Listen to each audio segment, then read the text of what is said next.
Guys സമയം 6 മണിയായിട്ടുണ്ട്. നമ്മളിപ്പോൾ ഏകദേശം നാസിക്ക് കഴിഞ്ഞ് മമ്മദ് ജംഗ്ഷനൊക്കെ കഴിഞ്ഞ് പോയിക്കൊണ്ടിരിക്കുകയാണ്. നമ്മൾ ആഗ്രയിലേക്കാണ് നമ്മളിപ്പോൾ ആദ്യം പോകുന്നത്.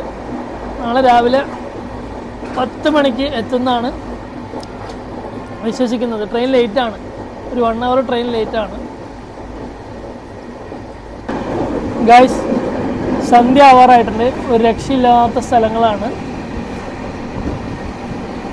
ഭയങ്കര ഭംഗിയാണ് കേട്ടോ. ഇന്ത്യ എത്ര വലിയ രാജ്യമാണെന്ന് നമ്മൾ മനസ്സിലാക്കണമെങ്കിൽ നമ്മൾ കേരളത്തിൽ നിന്ന് ഡൽഹി വരെയോ അല്ലെങ്കിൽ ആസാം വരെയൊക്കെ ഒന്ന് പോയി കഴിഞ്ഞാലാണ് നമ്മൾ രാജ്യത്തിൻ്റെ വിസ്തൃതി എത്രത്തോളമാണ് നമുക്ക് മനസ്സിലാക്കാൻ സാധിക്കും.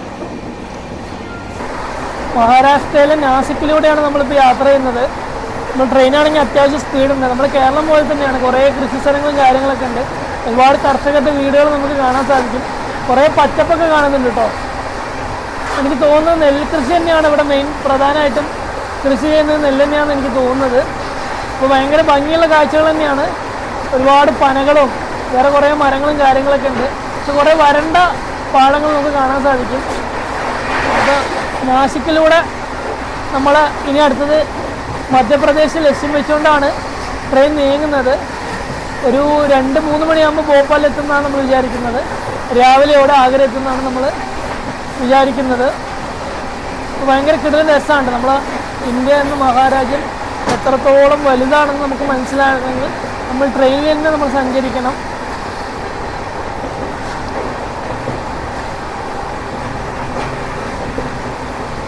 സമയം 7 മണിയായിട്ടുണ്ട്. അപ്പം ഞങ്ങളൊരു അണ്ട ബിരിയാണി ഓർഡർ ചെയ്തു. മുട്ട ബിരിയാണി കേട്ടോ. പ്രൈസ് ഉണ്ട്, ഒരു അച്ചാറൊക്കെ വെച്ചിട്ടുണ്ട്, ഗ്രേവിയൊക്കെ ഉണ്ട്. അപ്പോൾ ഇനി എങ്ങനെ ഉണ്ടാവുമെന്ന് നമുക്ക് കഴിച്ചിട്ട് പറയാം. Good morning guys. അപ്പോൾ നമ്മൾ 2ാമത്തെ ദിവസമാണ്, ഝാൻസിയിലാണുള്ളത്. ഭയങ്കര കോടയാണ്. ഉത്തർപ്രദേശിലാണ് ഝാൻസി. ഇനി ഇവിടുന്ന് ഗോളിയോർ വഴിയാണ് ആഗ്രയിലേക്ക് പോകുന്നത്. ട്രെയിൻ 1 മണിക്കൂർ ലേറ്റാണ്. കോടമഞ്ഞിൻ്റെ വെള്ളം ഇങ്ങനെ വീഴുന്നുണ്ട്. ഒരു രക്ഷയില്ലാത്ത തണുപ്പാണ്. നമുക്കിത് ക്യാമറയിലൂടെ മാത്രമേ കാണിച്ചു തരാൻ പറ്റുള്ളൂ. ഇതൊക്കെ എക്സ്പീരിയൻസ് ചെയ്യണമെന്നുണ്ടെങ്കിൽ ഒരു വട്ടമെങ്കിലും വിൻ്ററിൽ ഈ വഴി വരണം. ഉത്തർപ്രദേശിലെ ഝാൻസി റെയിൽവേ സ്റ്റേഷനാണ് കേട്ടോ. അപ്പോൾ നമ്മളിപ്പോൾ ഝാൻസി എത്തുകയാണ്. ഭയങ്കര കോടമഞ്ഞാണ്, നല്ല രസമാണ് കോടമഞ്ഞിലൂടെ റെയിൽവേ സ്റ്റേഷൻ കാണാൻ. ഇനി 2 സ്റ്റോപ്പും കൂടി കഴിഞ്ഞാൽ നമ്മൾ ആഗ്രയിലേക്ക് എത്തും. ഇതാണ് ഝാൻസി റെയിൽവേ സ്റ്റേഷൻ. ഞാൻ ലൈഫിൽ ആദ്യമായിട്ടാണ് കേട്ടോ ഉത്തർപ്രദേശിലേക്ക് വരുന്നത്. ഞാൻ മുംബൈ വരെ മാത്രമേ വന്നിട്ടുള്ളൂ, അതിൻ്റെ അപ്പുറത്തേക്ക് ആദ്യമായിട്ടാണ്. വിൻ്ററിൽ നമ്മൾ എക്സ്പീരിയൻസ് ചെയ്യേണ്ട സ്ഥലങ്ങളാണ് ഉത്തർപ്രദേശും ഡൽഹിയും ഷിംലയും ഒക്കെ.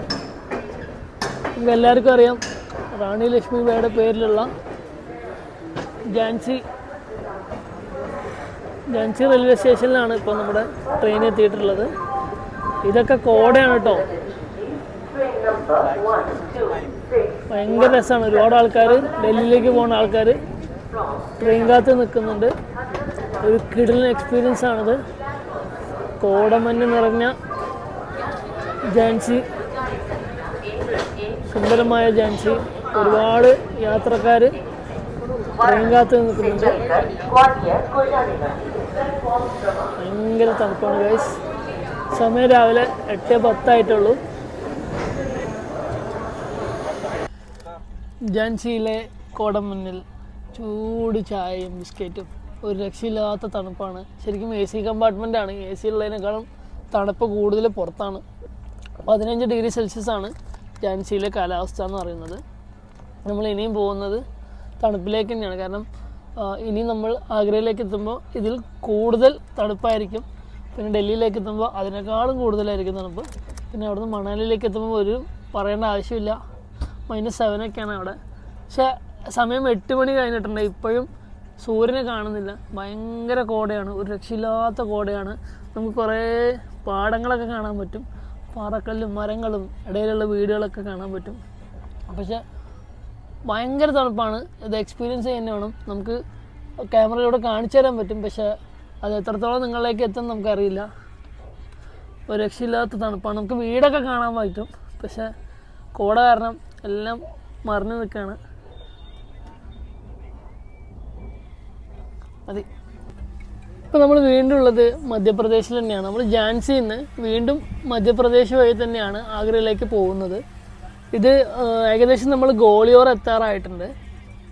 നമ്മളെ ഒരുപാട് അറിയുന്ന ഇന്ത്യ മാത്രമല്ല, നമ്മൾ ആരും കാണാത്ത ഇന്ത്യയുണ്ട്. കാരണം മധ്യപ്രദേശ് എന്ന് പറയുമ്പോൾ ഇന്ത്യയുടെ മധ്യത്തിലായി കിടക്കുന്ന ഒരു പ്രദേശമാണ്. നമുക്ക് ഇവിടുത്തെ വീടുകളൊക്കെ നോക്കിയാൽ കാണാൻ പറ്റും. നമ്മളെ നാട്ടിലെ പാവപ്പെട്ടവരാണെങ്കിൽ പോലും നമുക്ക് അത്യാവശ്യം നല്ലൊരു വീടെങ്കിലും ഉണ്ടാകും. ചെറിയ സ്ഥലത്താണെങ്കിൽ നല്ലൊരു വീടെങ്കിലും ഉണ്ടാകും. ഇവിടെ അങ്ങനെയല്ല. നമ്മൾ കുടിലുകൾ എന്നും പോലും പറയാൻ പറ്റാത്ത ഒരുപാട് ചെറിയ ചെറിയ ചെറിയ ചെറിയ വീടുകളാണ് കൂടുതലുള്ളത്. എനിക്കൊന്ന് കൂടുതൽ പേരും കർഷകരാണ്. നെൽപ്പാടങ്ങളൊക്കെ നമുക്ക് കാണാൻ സാധിക്കും.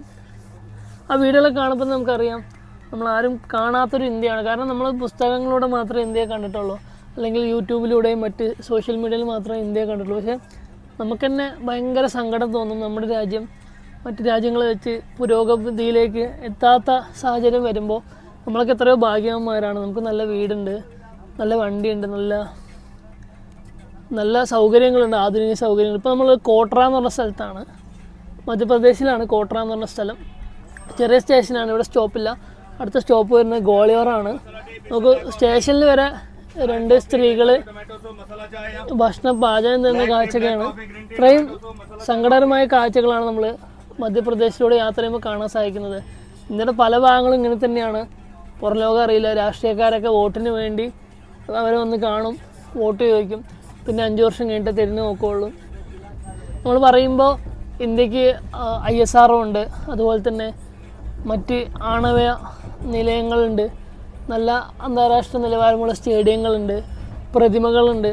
പക്ഷേ നമുക്ക് ഒരു മനുഷ്യന് ഏറ്റവും ബേസിക്കായിട്ട് വേണ്ടത് ഇതൊന്നുമല്ല. നമുക്ക് നല്ല ഭക്ഷണം, പാർപ്പിടം, അതുപോലെ തന്നെ നല്ല യാത്രാ സൗകര്യങ്ങൾ, നല്ല വരുമാനമുള്ള ജോലിയൊക്കെയാണ് ഒരു മനുഷ്യനെ സംബന്ധിച്ചിടത്തോളം അതീവമായ വേണ്ട കാര്യങ്ങൾ. പക്ഷേ ഇതൊന്നും ഇല്ലാത്ത ഇന്ത്യ എന്ന് പറയുമ്പോൾ നമുക്കറിയില്ല. കാരണം ലോകത്തിലെ ഏറ്റവും ജനസംഖ്യയുള്ള രാജ്യമാണ് നമ്മുടെ രാജ്യം. പല ജാതി മതത്തിലുള്ള ആളുകളൊക്കെ ഉണ്ടാവും. പക്ഷെ എന്തിനാൽ പോലും ബേസിക്കലി നമ്മളെല്ലാം ഇന്ത്യക്കാരാണ്, നമ്മളെല്ലാം മനുഷ്യന്മാരാണ്.